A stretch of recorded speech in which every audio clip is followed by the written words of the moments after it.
ازيكم عاملين ايه؟ كان الطلب مني ان انا اتكلم عن ازاي اتعامل مع الاصابات اللي بتحصل من البطولات ومن التمرين. طبعا احنا هنا بنتكلم عن الفنون القتاليه.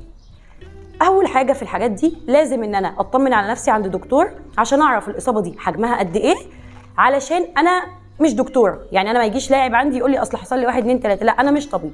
لازم يروح لطبيب هو اللي يقول له هيعمل ايه بالظبط وهيريح ازاي، وعلى حسب شده الاصابه دي احنا بنبدا نتعامل. فانا اللي هتكلم من ناحيته التعامل نفسيا، ازاي اتعامل مع الاصابات دي. اولا ما ينفعش افضل اجلد في نفسي واقول انت عملت في نفسك كذا، انت اللي عملت مش عارف ايه، انت ما كانش ينفع. ما ينفعش احس ان بالاحباط. احنا بنلعب فنون قتاليه، فطبيعي ان احنا نتصاب، طبيعي ان احنا نتعور، طبيعي ان احنا نتكسر، طبيعي ان احنا نقعد فتره من التمرين علشان تعبانين. بس في ملحوظه، انا ما ينفعش اغيب من التمرين. انا تعبان بنزل اقعد اتفرج من التمرين وبعمل ذاكره بصريه. لازم